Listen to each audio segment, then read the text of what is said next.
Hari ini saya berkhotbah mengenai penyesatan di akhir zaman. Tolong lampu, tolong lampu Andre. Kita tuh hidup di akhir zaman. Di akhir zaman ini akan banyak penyesatan terjadi, terutama kepada orang-orang percaya. Dan karena Tuhan juga berkata bahwa iblis tinggal di dunia. Kita ada di dunia. Jadi dunia ini seperti medan perang. Bayangkan musuh di sini, kita di sini. Perang enggak? Perang. Kalau dunia itu adalah medan pertempuran. Jadi jangan dianggap dunia itu waduh, kita tinggal di dunia enak. Oh enggak enak. Enggak enak, apalagi ini akhir zaman. Bagi orang-orang jahat mungkin dia enak. Karena apa? Sekitarnya orang jahat, tetapi bagi orang-orang yang mengikut Tuhan sangat tidak enak. Karena kita ditinggal di dunia yang penuh dengan kejahatan. Kejahatan dari siapa? Kejahatan dari iblis. Kita tinggal bersama-sama iblis. Jadi medan pertempuran itu kencang sekali. Ya, jadi hari ini saya akan melanjutkan khotbah yang kemarin mengenai 7 gereja.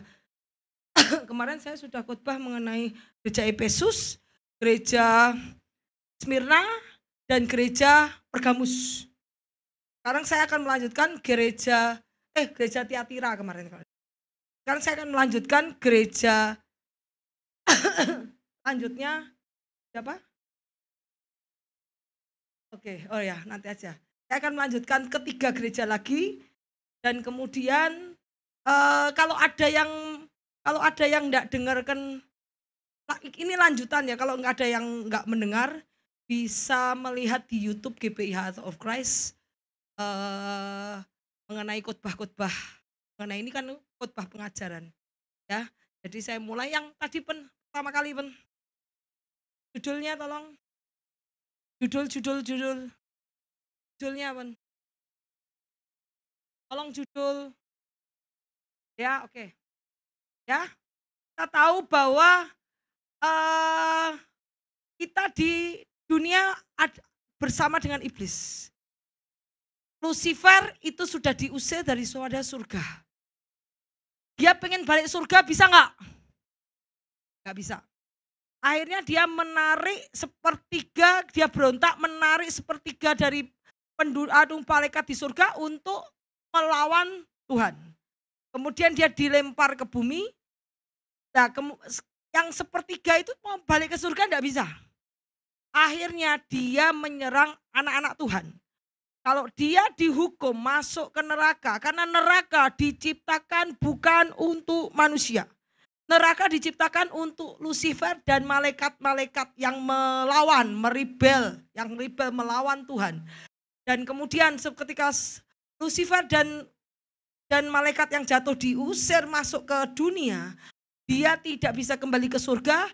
Dia sudah tahu dia mau dihukum di neraka selama-lamanya oleh api neraka. Dia tidak suka, dia selalu ingin mencari siapa yang anak Tuhan, anak-anak kesayangan Tuhan untuk diajak masuk ke neraka. Jadi jangan terpengaruh oleh bisikan Lucifer, jangan bergaul dengan orang-orang jahat yang akan membawa kamu ke neraka. Karena iblis itu mencuri, membunuh, membinasakan. Caranya pakai toolnya apa? Pembohongan, fitnah, iri, dengki, dendam, amarah, ya. Apalagi terus kemudian keserakahan, ketamaan, cinta uang. Itu toolnya perkakasnya iblis. Jadi ingat perkakasnya iblis itu kalau jangan sampai terpengaruh karena iblis selalu ingin membawa anak-anak Tuhan dihukum bersama-sama dia karena dia benci, karena dia tidak bisa kembali ke surga. Jadi kita lihat bagaimana setelah iblis menguasai dunia, dia melihat bahwa di akhir zaman ini iblis menaruh utusannya masuk ke dalam gereja. Kalau di dugem tidak perlu ada iblis. Mereka sudah masuk neraka semua. Kalau di orang-orang yang jahat, perjudian, prostitusi, yang orang-orang yang kayak gitu, itu sudah tidak perlu iblis tidak perlu ganggu. Mereka juga sama aku, pasti dihukum ke neraka. Tetapi mereka mengincar anak-anak Tuhan. Anak-anak Tuhan yang hidupnya benar, yang disayangi Tuhan, disukai Tuhan, diincar supaya mereka diseretnya bersama-sama dengan dia untuk ke neraka. Dengan toolnya itu iri, dengki, fitnah, amarah, terus cinta uang, ketamakan, keserakahan, pornografi, macam-macam ya. Jadi ingat, di sini saya akan menjelaskan mengenai 7 gereja, bagaimana Lucifer dan roh Isabel masuk ke dalam gereja. Di sini adalah nabi palsu, di sini adalah nabi palsu, yaitu nabi palsu yang khotbah bukan untuk kepentingan jiwa-jiwa, bukan untuk Tuhan, tetapi untuk kepentingan materialistis. Itu adalah nabi palsu. Kemudian di sini adalah serigala yang berbulu domba masuk ke kawanan. Berarti iblis itu menyusup ke dalam jemaat untuk menghancurkan gereja, untuk memecah belah, untuk memisahkan orang-orang supaya gereja sepi, atau untuk menghancurkan pendeta hamba Tuhan. Ini adalah wolf, serigala yang berbulu domba di dalam jemaat. Domba adalah jemaat. Domba-domba itu adalah jemaat Tuhan. Jadi ada utusan iblis yang nyusup untuk memakan domba-domba, untuk menghancurkan pendeta, gembala, dan menghancurkan gereja, dan menghancurkan jemaat-jemaat Tuhan. Kemudian yang ini kemarin kita sudah belajar bagaimana Bileam, ajaran Bileam dimasukkan ke dalam gereja, yaitu Bileam untuk membuat kawin campur. Kawin campur tahu ya, dari supaya orang itu kawin campur supaya terpengaruh. Jadi kalau kita menikah dengan bukan orang yang satu agama, maaf, kadang-kadang kita terpengaruh oleh agama pasangan yang kita nikahi. Jadi itu menjauhkan kita dari Tuhan. Itu cara Bileam. Sehingga seluruh bangsa Israel dihukum karena Bileam membawa Israel ke penyembahan berhala. Kemudian Nikolaitan atau ajaran Nikolaus masuk ke dalam gereja, ajaran yang kompromi dengan dunia, kompromi dengan cara-cara dunia, kompromi dengan cara-cara politik, kompromi dengan cara-cara pemerintahan, kompromi dengan cara-cara budaya, sosial budaya. Itu adalah Nikolaitan, ajaran Nikolaus. Padahal kita tidak boleh kompromi. Anak Tuhan harus basicnya hidup dalam Alkitab atau dalam firman Tuhan, bukan dalam ajaran dunia. Itu adalah ajaran Nikolaus yang masuk ke gereja. Kemudian Isabel, roh Isabel itu yang kemudian dia penuh trik, saksi dusta, dan membuat seluruh bangsa Israel menyembah dewa Baal. Bahkan dia yang bersaing dengan Elia. Waktu Elia membunuh nabi-nabi Baal nabi-nabi Baal, kemudian waktu menemukan 450 nabi Baal dibunuh oleh Elia. Ya, waktu itu Elia menurunkan api itu di zaman Jezebel. Dan Jezebel membuat Raja Ahab dan seluruh bangsa Israel yang tadinya menyembah Tuhan menyembah dewa Baal. Sehingga Isabel dibunuh sendiri oleh Tuhan. Karena dia yang menyebabkan bangsa Israel berzinah dari Tuhan. Ya, jadi roh Isabel masuk ke gereja. Cuman zaman sekarang bukan dewa-dewa lagi, karena apa? Apapun yang engkau kasihi, apapun yang engkau hormati, dan apapun yang engkau kasih lebih daripada Tuhan, itu adalah berhala. Jika kamu mengasihi pekerjaanmu, kamu mengasihi uangmu, kamu mengasihi keluargamu lebih daripada Tuhan, engkau sedang memasukkan roh Isabel di dalam hidupmu. Jadi dalam sekarang enggak dewa-dewa ya, tetapi iblis itu pandai. Iblis itu pakai 3 cara. Apa itu? Kesombongan, pride, kesombongan, lust of flesh, lust of eyes, kesombongan, keinginan daging, dan keinginan mata. Itu adalah tool itu apa? Tool itu adalah alat untuk menggoda manusia seperti Yesus.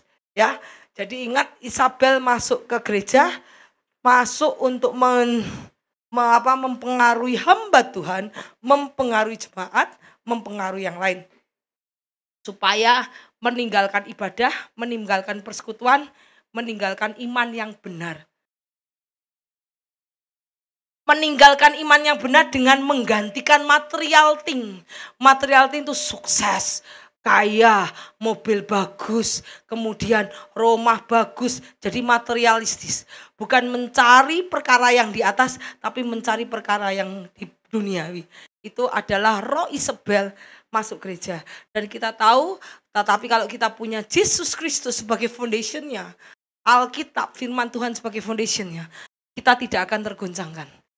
Walaupun kita di bumi ini tidak terlalu kaya, tidak terlalu apa. Tapi ingat, di kehidupan yang selanjutnya itu kita akan kaya. Kenapa? Karena Tuhan berjanji, barang siapa menang, aku akan jadikan king dan priest. King itu apa? Raja. Barang siapa menang, engkau akan kujadikan imam-imam dan raja-raja. Dan aku akan memberikan beberapa kota untuk engkau engkau perintah. Wow, bayangkan. Jadi reward daripada Tuhan itu lebih besar daripada apa yang kita dapat di dunia. Makanya kita harus stand firm in the faith, ya. Karena itu mungkin banyak yang tidak ngerti, karena itu harus baca Alkitab bahwa Tuhan berjanji, jika engkau menang dalam iman, aku akan menjadikan engkau raja di dalam pemerintahan Tuhan. Pemerintahan Tuhan kapan? 1000 tahun di mana? Di bumi. Iya, di bumi. Jadi habis ini nanti ada antikris, habis antikris nanti ada pemerintahan 1000 tahun. Itu engkau akan menjadi raja dan imam-imam bahkan diberikan wilayah untuk memerintah. Jadi engkau menjadi sangat kaya. Jadi jangan khawatir dengan dunia ini. Sekalipun kau dalam kesesakan, dalam kesengsaraan, dalam kesusahan, dalam apapun penganiayaan atau apapun. Tetapi ingat, jangan cari jalan dunia. Tetapi tetap berdoa. Berdoa tidak pernah berhenti. Mencari wajah Tuhan. Pada saat Tuhan melihat hatimu, kamu pasti akan dipulihkan. Ya. Yuk kita lanjut. Yang tadi kita belajar ya dari mulai ya. Ketahuilah 1 Timotius 3 ayat 1-7. Ketahuilah bahwa pada hari terakhir akan datang masa yang sukar. Sekarang masa yang sukar? Iya sekali. Saya merasa ini masa sukar. Yes, sangat sukar. Ini manusia akan mencintai dirinya sendiri dan menjadi hamba uang. Udah banyak terjadi, ya. Sekarang apa ada yang jujur? Justru saya mau lihat di mana-mana terjadi korupsi, segala apapun aja di pemerintahan, di politik, di sekolah, di gereja pun. Wow, di segala institusi pemerintah, dimanapun, di toko-toko terjadi banyak korupsi. Karena mereka akan mencintai sendiri-sendiri dan menjadi hamba uang. Sudah tidak ada orang yang hidup benar, tidak ada orang yang jujur. Ya, ini kita sudah masuk ke dalam zaman ini. Mereka akan membual. Banyak yang membual.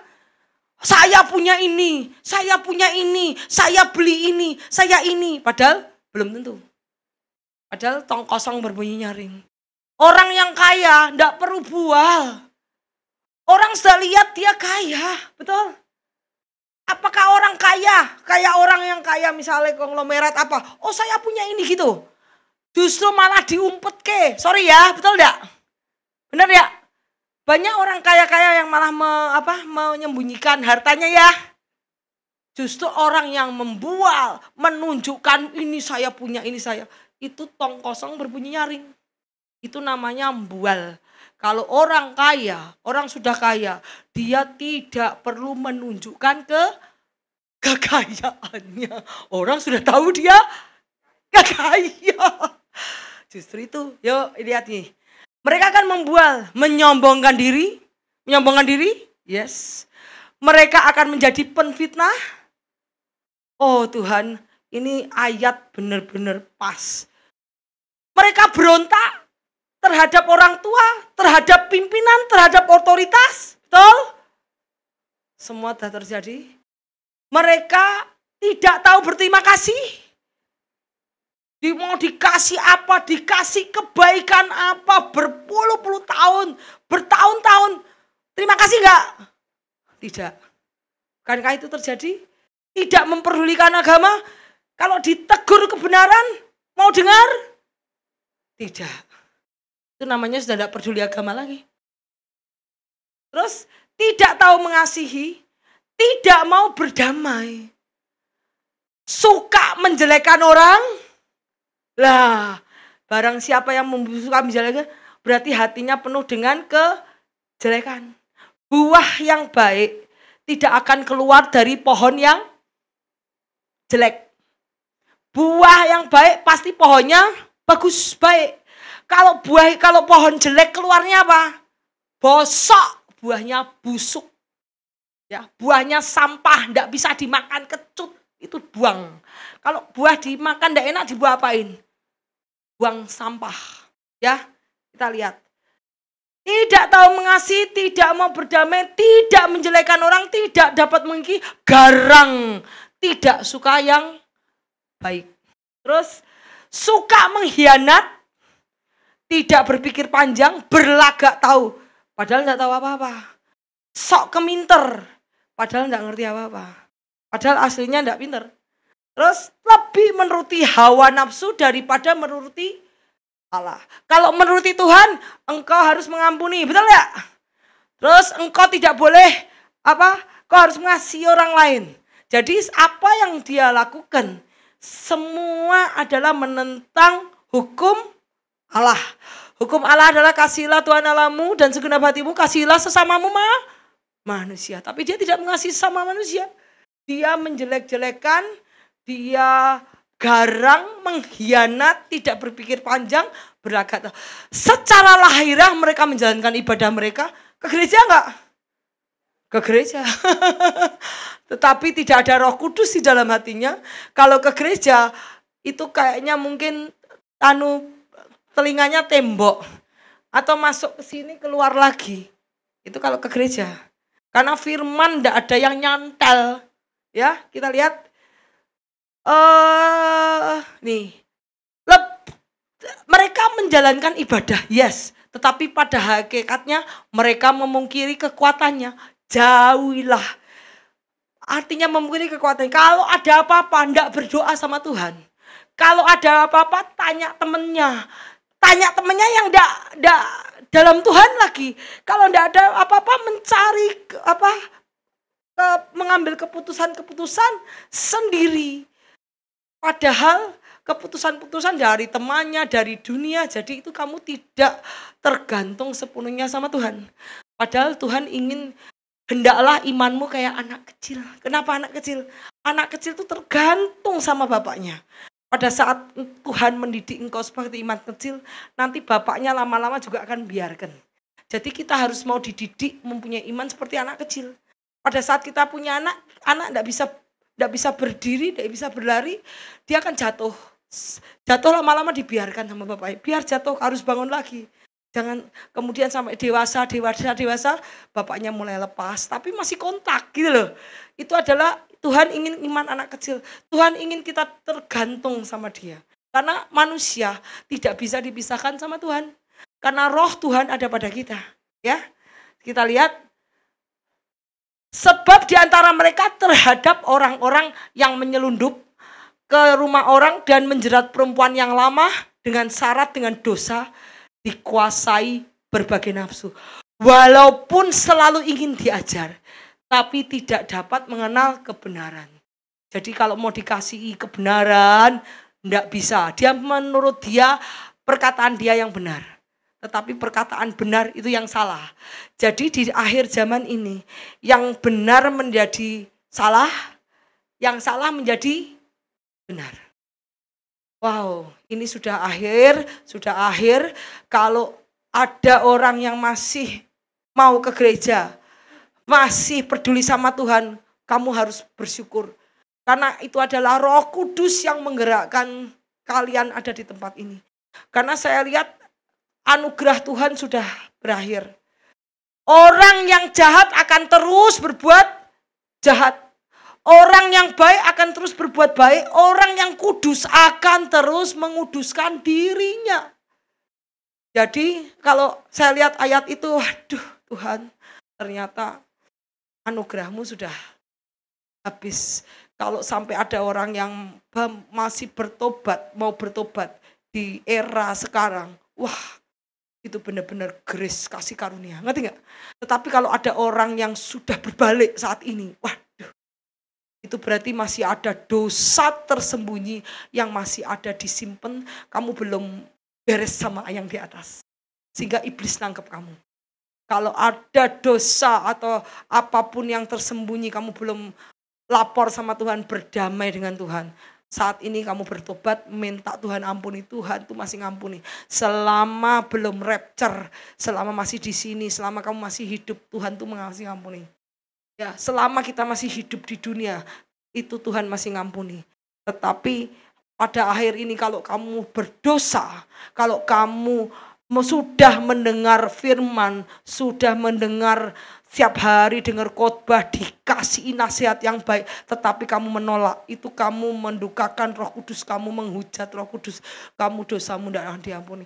Tuhan akan kirim roh delusion. Roh itu apa? Roh delusion itu roh untuk untuk yang membuat orang dia percaya akan dusta. Nah, akhirnya orang itu tidak diselamatkan. Saya sedih sekali, benar, sedih banget. Yuk lihat, berarti masih ada dosa yang disembunyikan, yang kamu belum beres sama Tuhan. Hingga iblis yang nangkep kamu. Jangan biarkan dosa sekecil pun ada di dalam hati kamu. Karena dosa itu bisa dibuat pijakan iblis untuk masuk dalam hatimu dan kamu hilang selamanya. Rugi. Ya. Kita lihat ayatnya. 2 Petrus 2 ayat 1-3, sebagaimana nabi palsu dahulu tampil di tengah-tengah umat Allah, demikian pula di antara kamu akan ada guru palsu. Mereka memasukkan pengajaran sesat yang membinasakan, bahkan mereka akan menyangkal penguasa yang telah menebus mereka. Dengan jalan demikian mereka mendatangkan kebinasaan atas diri mereka. Banyak orang yang akan mengikuti cara hidup mereka yang dikuasai hawa nafsu, dan karena mereka jalan kebenaran akan dihujat. Dan karena serakahnya guru palsu itu, dia akan mencari untung dari kamu dengan cerita isepan jempol. Sama toh, sama orang yang tadi membual. Isepan jempol sama membual sama enggak? Sama, isepan jempol itu bohong. Membual juga bohong. Tetapi untuk perbuatan mereka hukuman telah lama tersedia. Jadi guru palsu cocok dengan tadi. Orang-orang yang tadi di sana, ya, itu cocok. Nanti ketemu mereka. Hukuman telah lama tersedia. Saudara yang kekasih, jangan percaya akan setiap roh, tetapi ujilah roh itu apakah mereka berasal dari Allah. Karena banyak nabi palsu yang telah muncul ke seluruh dunia.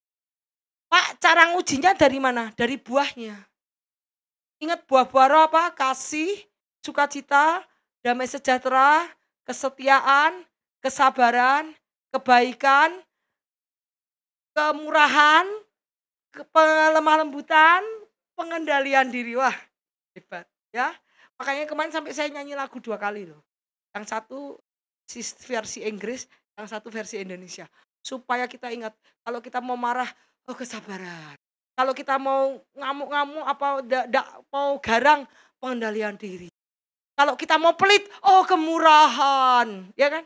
Murah hati. Kalau kita mau pelit, oh Tuhan murah hati. Jadi itu yang mengekang kita untuk melakukan kehendak Tuhan, ya. Yuk, kita lanjut yuk. Lanjut yuk.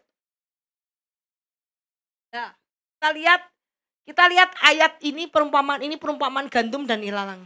Matius 13 ayat 24-30, Yesus membentangkan suatu perumpamaan lain kepada mereka. Katanya, hal kerajaan surga seumpama orang yang meneburkan benih yang baik di ladangnya.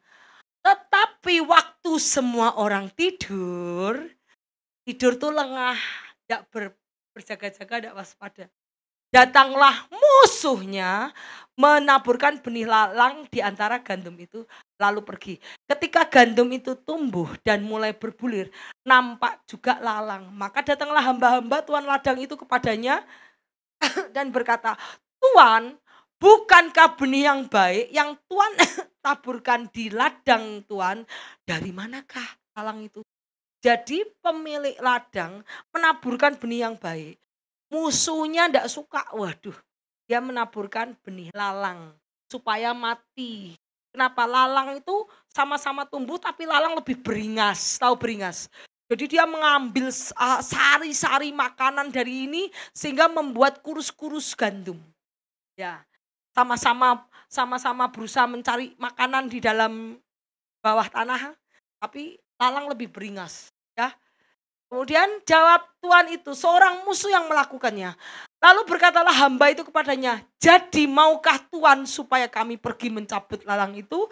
Tetapi ia berkata, "Jangan, sebab mungkin gandum itu ikut tercabut pada waktu kamu mencabut lalang itu. Biarkan keduanya tumbuh bersama sampai waktu menuai. Pada waktu itu aku akan berkata kepada para penuai, kumpulkan dahulu lalang itu, ikatlah berbekas-bekas untuk dibakar. Kemudian kumpulkan gandum itu ke dalam lumbungku." Jadi jadi waktu ini musuh malam-malam, kalau malam-malam enggak kelihatan. Musuh datang menaburkan lalang, kemudian tumbuh, kemudian pada akhirnya setelah mereka sudah masak, sudah siap penuaian, sudah siap dituai semua, yang gandum sudah masak, baru lalangnya dicabut semua, lalang dibakar, gandum dimasukkan ke lumbungnya tuannya. Yuk, artinya yuk kita lihat. Kita lihat arti perumpamaan itu. Perumpamaan itu tentang gandum dan lalang itu menekankan bahwa iblis menabur di samping mereka yang menaburkan firman. Jadi kalau pendeta menaburkan firman kepada jemaat, iblis menaburkan bukan firman duniawi, prinsip duniawi kepada jemaat. Lewat apa? Temanmu. Lewat apa? Orang lain. Kalau di gereja ya lewat teman-teman ini. Lewat pengajar lain enggak tahu. Ya, kalau pengajar lain nabi palsu. Ya. Jadi kalau kamu dikasih tahu tentang firman, segala masalah kehidupan ada di Alkitab. Jadi kalau kamu mencari solusi di luar Alkitab, itu bukan dari Tuhan. Ya. Jadi kita lihat ladang itu dunia atau gereja, persekutuan atau tempat di mana. Kemudian benih yang baik itu orang percaya dalam kerajaan Allah. Injil dan orang percaya sejati yang ditanam ke seluruh dunia. Sedangkan benih ilalang, iblis juga menanam pengikutnya, yaitu anak-anak si jahat di antara umat Tuhan untuk meniadakan kebenaran Tuhan. Pekerjaan utama iblis di dunia yang kelihatan adalah dalam gereja melemahkan kuasa firman Tuhan. Mereka dengar firman Tuhan tapi tidak percaya kuasa firman Tuhan. Mereka dengar firman Tuhan tapi tidak percaya iman. Punya iman? Tidak punya iman. Padahal Tuhan berkata, orang yang berkenan kepada Tuhan adalah orang yang punya iman. Tanpa iman engkau tidak akan berkenan kepada Tuhan. Ya, mereka dengar ke gereja ya, tapi tidak punya iman pada Tuhan. Tidak pernah berdoa. Kalau berdoa pasti punya iman. Tidak pernah doa. Hidupnya tetap hidup dunia, tapi ke gereja. Ke gereja itu apa? Untuk mencari teman.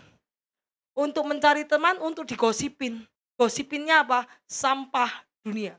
Jadi kita lihat, iblis juga menanam para pengikutnya, yaitu anak yang jahat untuk meniadakan kebenaran. Pekerjaan iblis di dunia untuk melemahkan kuasa firman Tuhan sehingga anak-anak kerajaan tidak punya iman, serta memajukan ketidakbenaran dan ajaran palsu.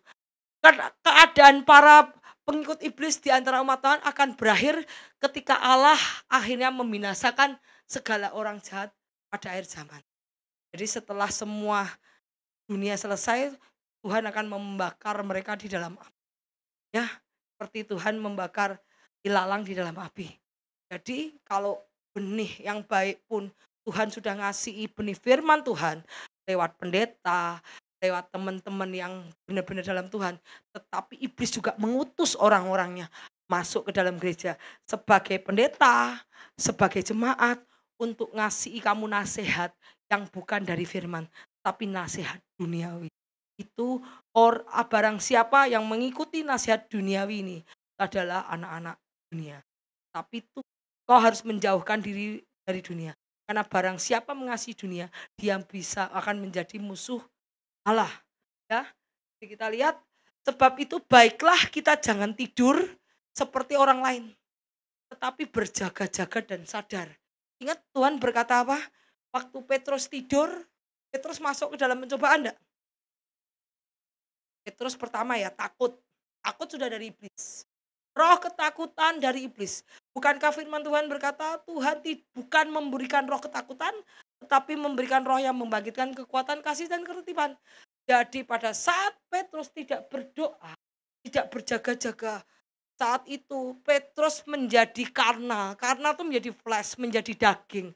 Dan roh ketakutan dibidikkan oleh iblis masuk. Takut. Begitu takut, Petrus bersaksi dusta. Benar gak? Gitu? Kamu anak Allah. Enggak kok, aku enggak tahu, enggak kenal. Jadi Petrus sudah bohong. Itu bohong, bersaksi dusta, takut. Itu bukankah dari si iblis.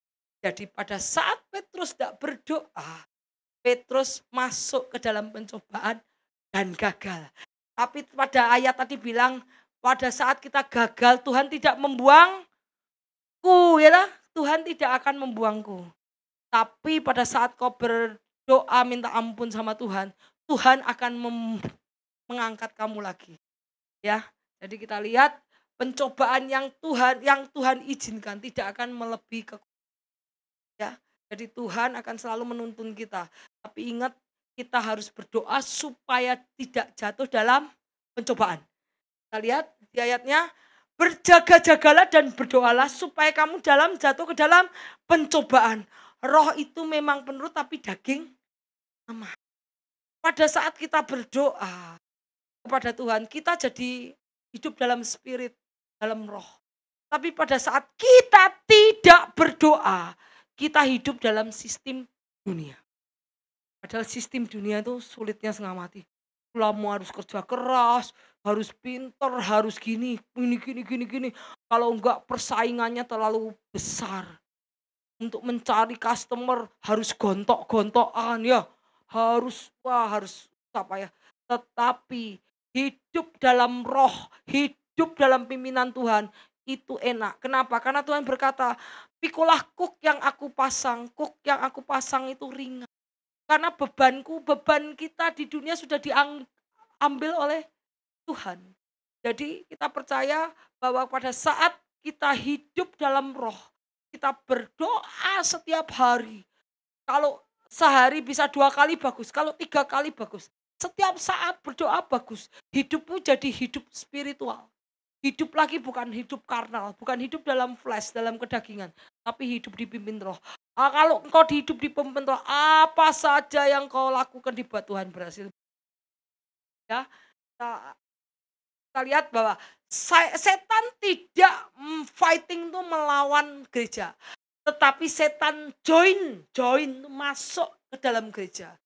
Dia datang untuk memberikan untuk melukai dengan memberikan ilalang, ya, memberikan ilalang. Jadi setan datang untuk menaruh utusan-utusan iblis di dalam sini, untuk memberikan masukan-masukan yang jahat.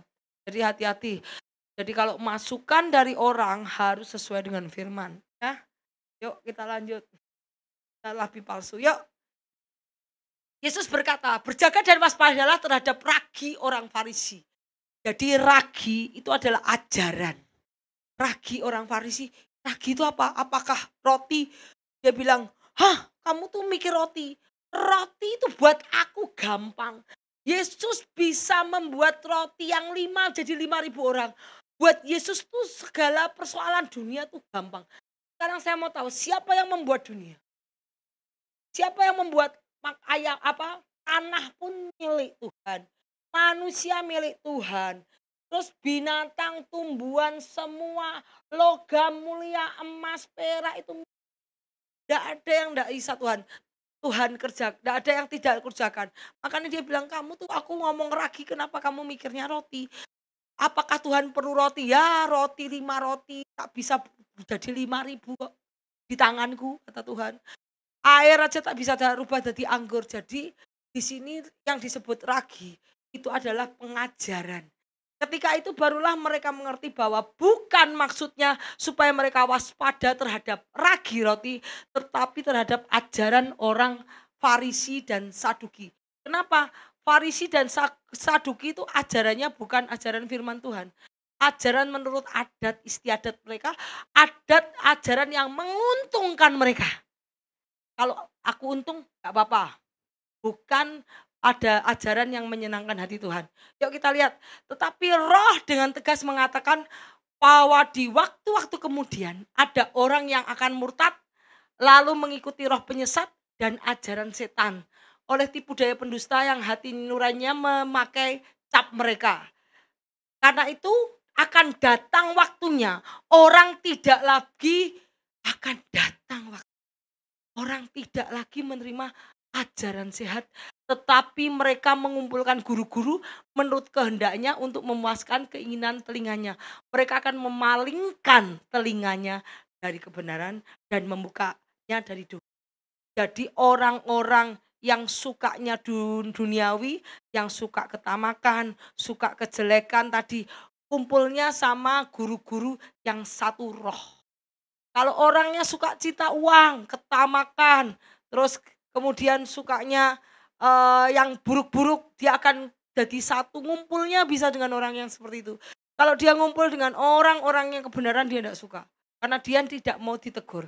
Kalau ditegur, kejahatannya, dosanya akan kelihatan. Ya, jadi kita lihat, celakalah mereka yang menyebutkan kejahatan itu baik, kebaikan itu jahat. Dan mengubah kegelapan menjadi terang, terang menjadi kegelapan. Mengubah pahit menjadi manis dan manis menjadi pahit. Celakalah mereka yang memandang dirinya bijaksana tapi dan menganggap dirinya pintar. Jadi tahun ini adalah zaman ini kejahatan dianggap baik, kebaikan dianggap jahat. Kita lihat bahkan pemimpin-pemimpin dunia sudah melakukan propaganda LGBT. Apakah LGBT itu di approve sama Tuhan? Tidak. Bahkan seluruh dunia ini sudah berpaling kepada kejahatan. Ya, kita lanjutkan yuk. Kita lanjut. Nah, kita lanjut ya.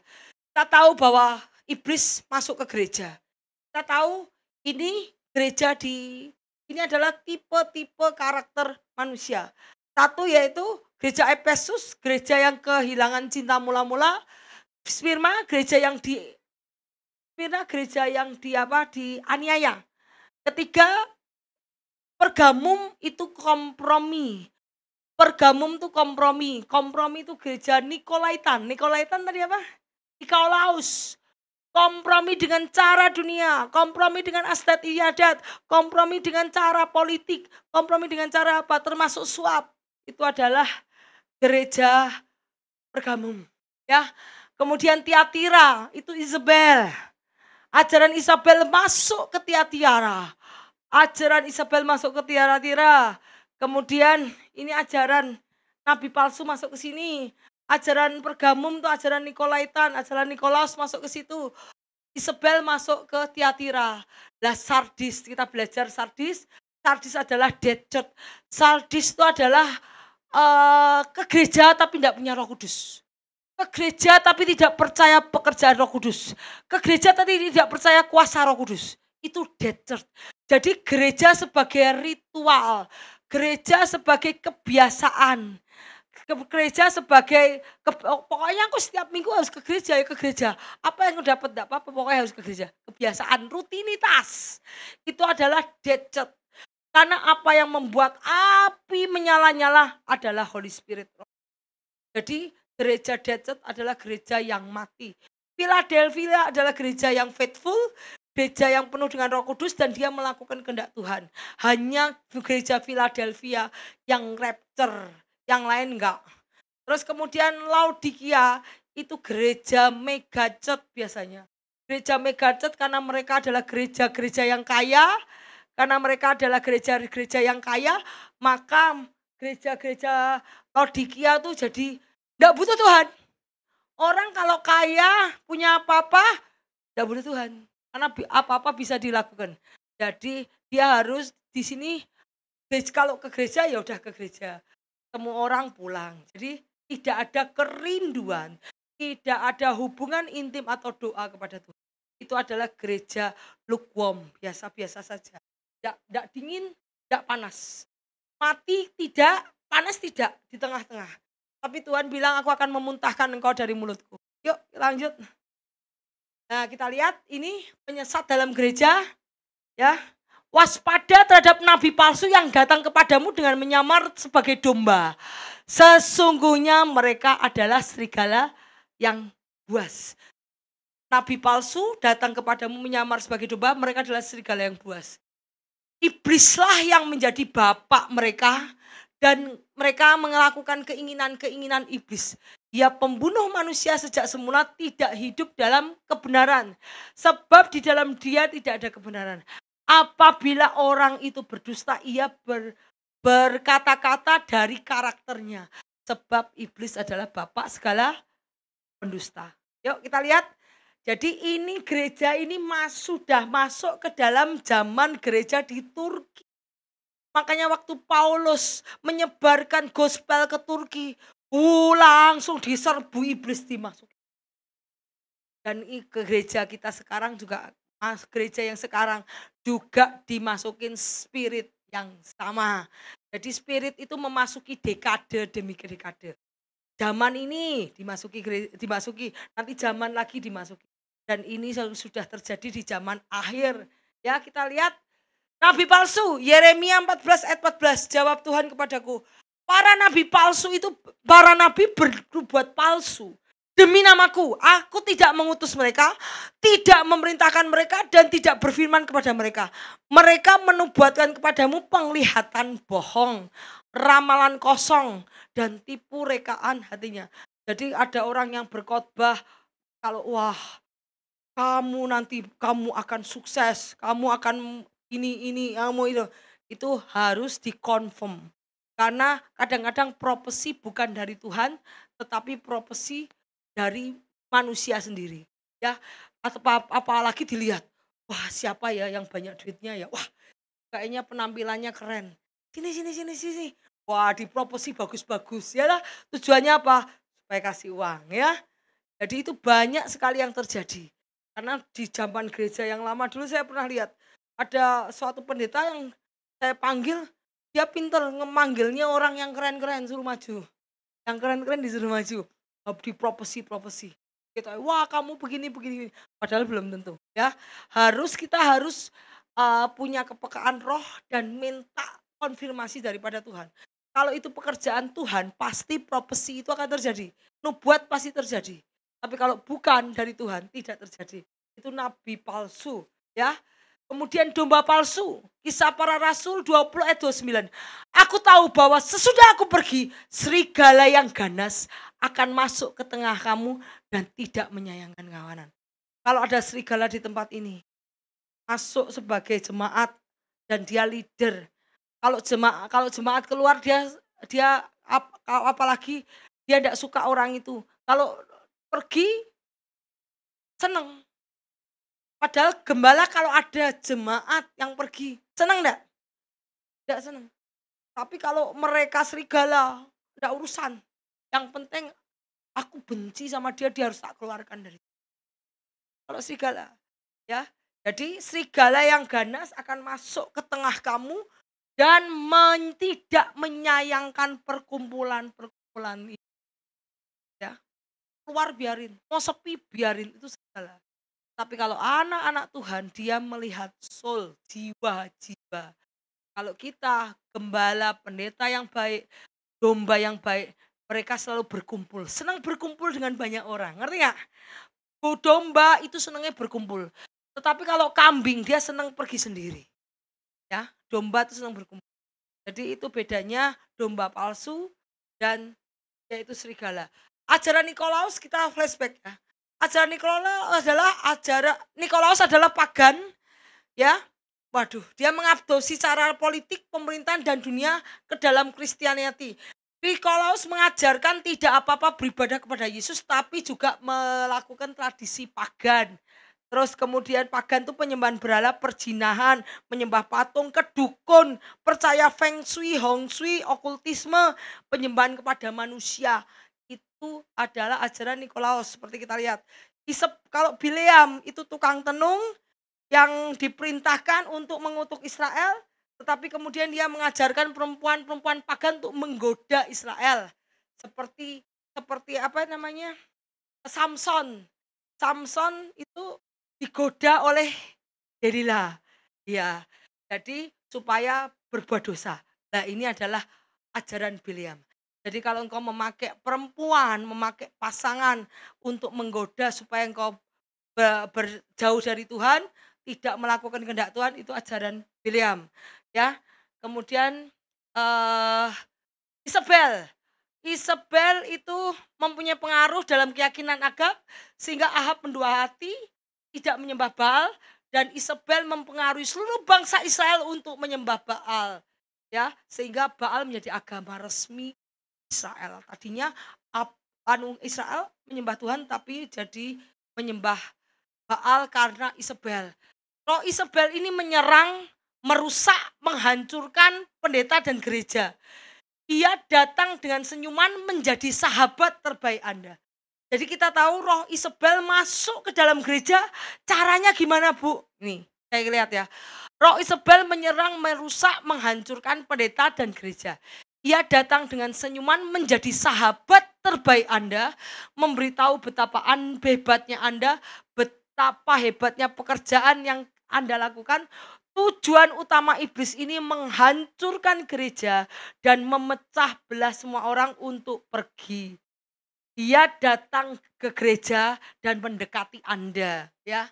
Jadi Isabel masuk ke gereja dengan menjadikan sahabat, mendekati leader untuk mengontrol di bawahnya dengan untuk menghancurkan gereja dan memecah belah kawanan yang ada di gereja.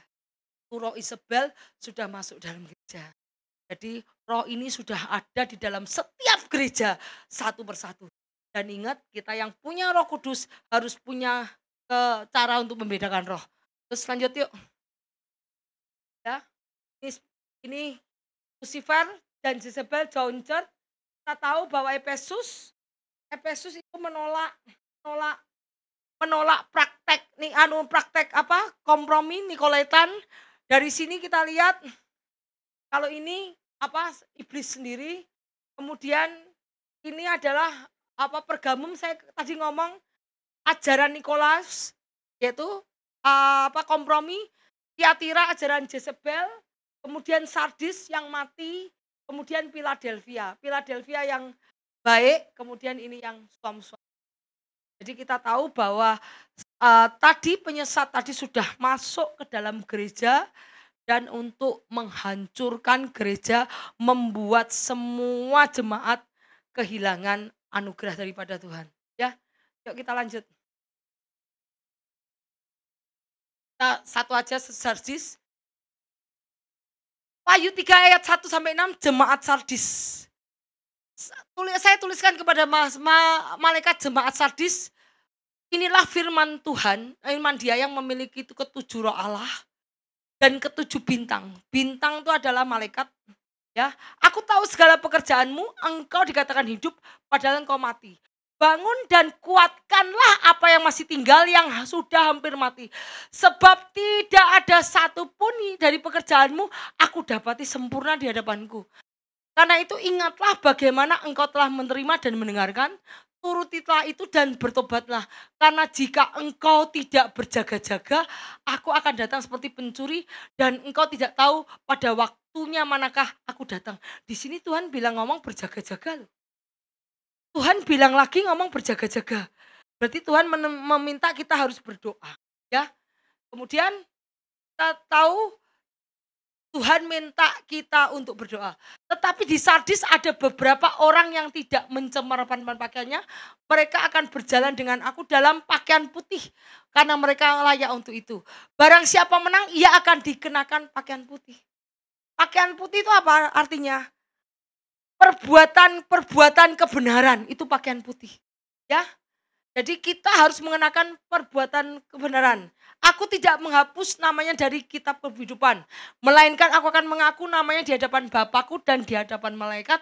Siapa bertelinga hendaknya mendengar. Jadi gereja Sardis adalah gereja yang mati. Dan kerjaan dia di gereja Sardis tidak ada yang benar di hadapan Tuhan. Dia tidak ada Roh Kudus dan tidak menyala-nyala pada Tuhan. Dan karena itu dia bilang, kenapa berjaga-jaga? Berarti sama Tuhan suruh doa. Tadi apa? Berdoa dan berjaga-jagalah. Di sini Tuhan bilang berjaga-jaga. Berarti kamu harus minta doa, terus senantiasa pada Tuhan, supaya urapan dari kuasa Roh Kudus itu mengalir lewat doa. Yuk kita lanjut. Nah, kita lihat, dia bilang tadi gereja Sardis, pekerjaanmu tidak beres. Pekerjaanmu tidak bagus. Tidak ada yang sempurna. Apa sih pekerjaan? Yuk kita lihat firman-Nya. 1 Korintus 3 ayat 9 sama 15. Kami adalah kawan sekerja Allah. Kamu adalah ladang. Kamu tuh adalah ladang. Kamu tuh adalah bangunan. Sesuai dengan kasih karunia Allah yang dianugerahkan, aku sebagai ahli bangunan yang cakap telah meletakkan dasar. Dasar kita harus Yesus Kristus. Tetapi tiap-tiap orang harus bangun.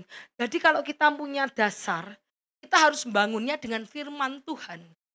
Bukan dengan dunia ini. Kalau dengan dunia ini enggak bisa ngeraket tahu enggak dengan dasarnya. Karena dasar kita dasar kita adalah Tuhan Kristus. Maka kita harus membangun pekerjaan kita harus berdasarkan firman, bukan berdasarkan dunia. Kita lihat ayatnya, tidak ada seorang pun yang dapat meletakkan dasar lain daripada dasar yang telah diletakkan yaitu Kristus. Entahlah orang membangun di atasnya dengan emas, perak, batu permata, kayu, rumput kering atau jerami. Lihat.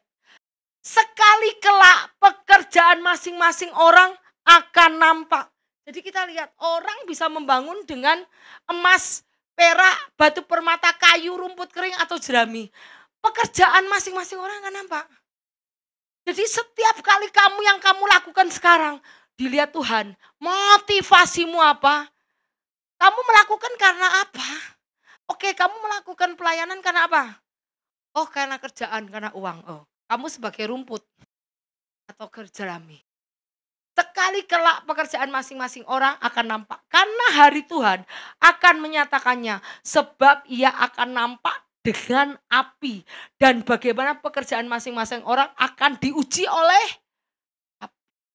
Jadi pekerjaanmu, apa yang kamu lakukan di dunia ini akan diuji oleh api. Kamu bekerja, kamu melayani Tuhan, kamu memberi orang, kamu pelayanan. Kamu mengunjungi penjara, kamu mengunjungi orang sakit, kamu memberitakan Injil, kamu ngonselingi orang, kamu bertandang ke orang, semua pekerjaanmu akan diuji oleh api. Jika pekerjaan yang dibangun orang itu tahan uji, ia mendapat upah.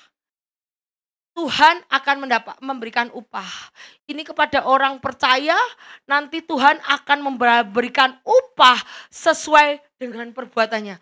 Jika pekerjaannya terbakar, ia akan menderita kerugian. Karena apa?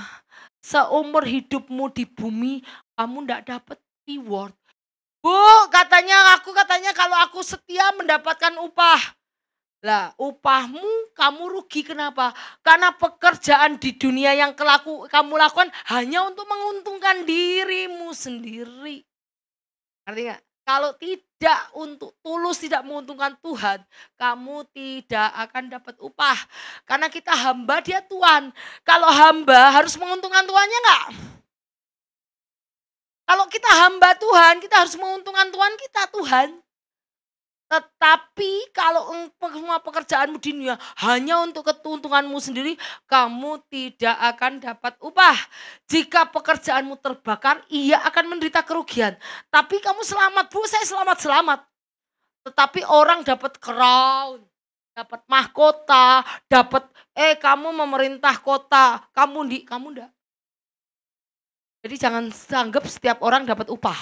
Kalau engkau melakukan pekerjaannya hanya untuk menguntungkan diri sendiri, ya. Kadang-kadang ada yang namanya aser. Aser bisa upahnya bisa lebih besar daripada pendeta. Lah kok bisa begitu, Bu? Lah asernya duduk di depan pintu. Shalom Ibu, Ibu sakit apa? Oh saya sakit, boleh saya kunjungi? Boleh, dia mengunjungi ibunya, memberi makan. Dilihat gak sama Tuhan? Oh dilihat. Sedangkan pendeta yang teriak-teriak di sini, apa-apa, teriak-teriak. Ternyata motivasinya hanya untuk PK, untuk uang.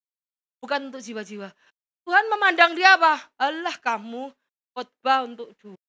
Tapi Ibu Aser ini, dia melakukan karena dia mengasihi orang. Karena melakukan perintah Tuhan. Kasihlah Tuhanmu, kasihlah sesamamu. Dia melakukan perbuatannya karena dia mau melakukan perintah Tuhan. Tetapi kalau pendeta di sini khotbah, maunya duit, habis khotbah pulang. Pengennya motivasinya hanya untuk uang. Kerjaannya akan terbakar, dia tidak mendapat upah. Jangan dianggap pendeta selalu upahnya besar. Oh tidak. Bu, saya hanya aser, cuman aser aja. Tetapi kalau kamu melakukannya dengan tulus, dengan motivasi, karena Tuhan bilang aku mengasihi, aku harus mengasihi sesama. Kamu melakukannya untuk melakukan perintah Tuhan, kamu dapat upah. Dan upahnya dari Tuhan tidak main-main loh. Kamu bisa dikasih kota, kamu dikasih 1 kota, 2 kota, 3 kota, 4 kota untuk memerintah. Kan kita dijadikan imam dan raja-raja pada saat dia memberikan reward. Jadi ingat, jika pekerjaan dia akan tetapi seperti dalam api. Jika pekerjaan terbakar ia menderita kerugian, tapi ia selamat, tapi seperti dalam api. Jadi kalau engkau tidak mendapat reward, kamu jadi penduduk biasa. Ngerti gak? Jadi selama kita masih di bumi, ayo kita melakukan kehendak Tuhan dengan motivasi yang murni. Bukan motivasi dihormati, pengen dilihat orang, dihormati, itu pekerjaanmu akan terbakar. Yuk kita lanjut. Kita lihat nih. Saya tadi ini. Kita lihat bagaimana kalau kita jerami kalau di api habis enggak? Jerami rumput kering habis. Kalau batu enggak, tetapi paling dihargai sama Tuhan adalah emas. Pada saat kau di dalam pembakaran, engkau keluar sebagai emas. Engkau akan dijadikan sebagai raja pada pemerintahan Tuhan nanti. Ya, kalau kayu juga terbakar habis. Kalau kamu terbakar habis, kamu tidak akan dapat upah saat di surga. Aku ngomong soal upah ya, pekerjaanmu di bumi. Dan kemudian aku datang segera, lihat nih. Aku datang segera, peganglah apa yang adamu supaya tidak seorang mengambil mahkotamu. Karena upah kita juga bisa diambil.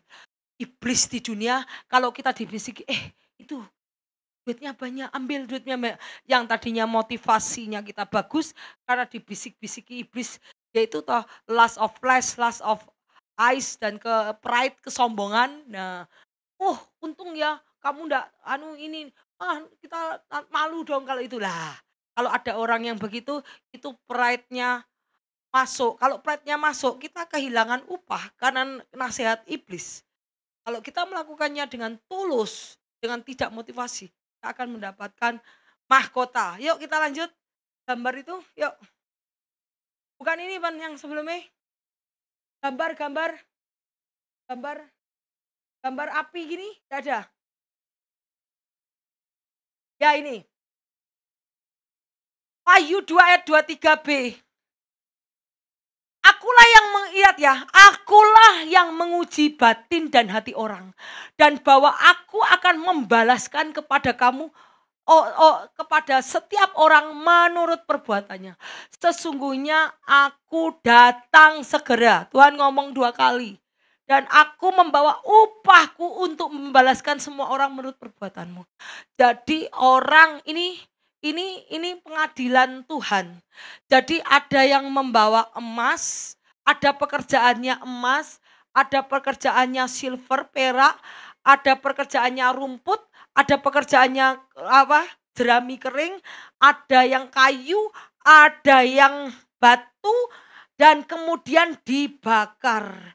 Dikasihi bakar api dari surga. Seperti Tuhan memberikan api pada Elia, ingat? Nabi-nabi palsu dibakar Elia, ini juga akan dibakar.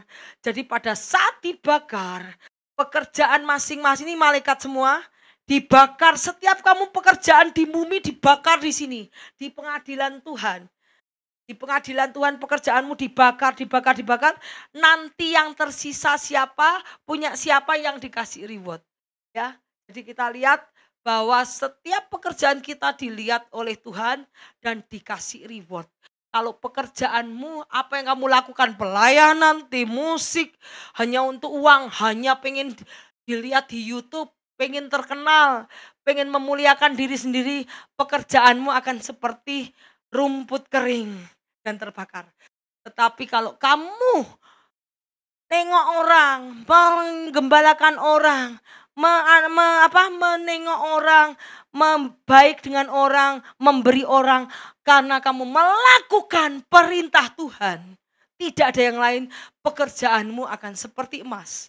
Tetapi kalau apa yang kamu dilakukan untuk keuntungan diri sendiri, untuk capital gain, kamu akan tidak mendapat upah, pekerjaanmu akan seperti kayu, seperti ini.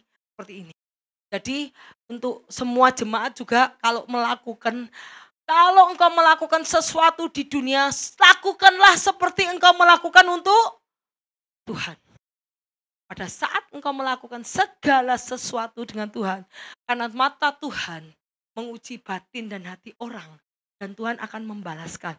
Sekalipun orang itu tidak membalas, ingat Tuhan bilang balaslah kejahatan dengan kebaikan. Sekalipun kita sakit, jangan balas. Tuhan bilang apa? Akulah pembelamu. Kalau engkau melakukan itu karena engkau mau melakukan kehendak Tuhan, pekerjaanmu akan seperti emas. Tetapi kalau kamu balas orang, ya aku juga, aku gini, gue tak balas gini-gini. Apapun yang kamu lakukan, pekerjaanmu terbakar. Tidak ada artinya di depan Tuhan. Jangan sampai kita kehilangan upah kita. Jangan sampai kita kehilangan mahkota kita. Jangan sampai kita kan pengen Tuhan datang untuk membawa kita kelimpahan dalam segala hal. Juga membawa kita kekekalan. Jangan sampai Tuhan, manusia di dunia mengambil mahkota kita. Karena kita tunduk pada nasihat mereka yang nasihatnya bukan dari firman Tuhan. Tetapi ingat dasar kita harus dasar firman Tuhan yang membawa kita tidak kehilangan upah. Ingat walaupun kita menderita di bumi, di surga Tuhan sudah sediakan upah yang lebih besar. Bukannya tidak mungkin hidup kita di dunia bisa lebih prosper, hidup kita bersama Tuhan bisa lebih kaya, lebih enak, lebih bahagia, dan lebih kelimpahan daripada orang-orang yang tadinya di atas kita. Ngerti? Belum tentu yang di dunia tadi. Buktinya Lazarus dan orang kaya tetapi dia di neraka, sedangkan Lazarus dimuliakan oleh Tuhan karena dia hatinya tulus. Jadi jangan sampai kita kehilangan upahnya. Kita lanjutin minggu depan mengenai Philadelphia, ya, mengenai yang lain, mengenai Laodikia. Yuk, ya. Dan satu lagi ayat terakhir yang tim musik naik. Mazmur Daud berkata, Tuhan, siapa yang boleh menumpang ke dalam kemahmu? Siapa yang boleh diam di dalam gunung kudusmu? Yaitu dia yang berlaku tidak bercela, yang melakukan apa yang adil, dan yang mengatakan kebenaran dengan segenap hatinya, dan tidak menyebarkan fitnah dengan lidahnya, dan tidak berbuat jahat terhadap temannya, dan tidak menimpalkan celah kepada tetangganya, dan yang memandang hina orang yang tersingkir, tetapi memuliakan orang yang takut akan Tuhan. Jadi orang yang memandang hina orang lain tidak akan masuk ke gunung kudus Tuhan. Tetapi orang yang memuliakan orang yang takut akan Tuhan dan berpegang pada sumpah walaupun rugi, yang tidak meminjamkan uangnya dengan makan riba dan tidak menerima suap melawan orang yang tidak bersalah, siapa yang berlaku demikian tidak akan goyah selama-lamanya. Jadi orang yang diperbolehkan masuk ke pelataran Tuhan adalah orang yang bersih hatinya, ya. Jadi kita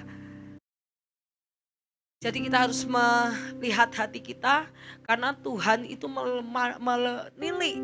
menyelidiki hati dan pikiran kita. Motivasi apa kita melayani Tuhan? Motivasi apa kita membantu orang? Jangan sampai ada motivasi yang tersembunyi. Kalau motivasi sembunyi, pekerjaanmu tidak akan dilihat sama, percuma, sia-sia.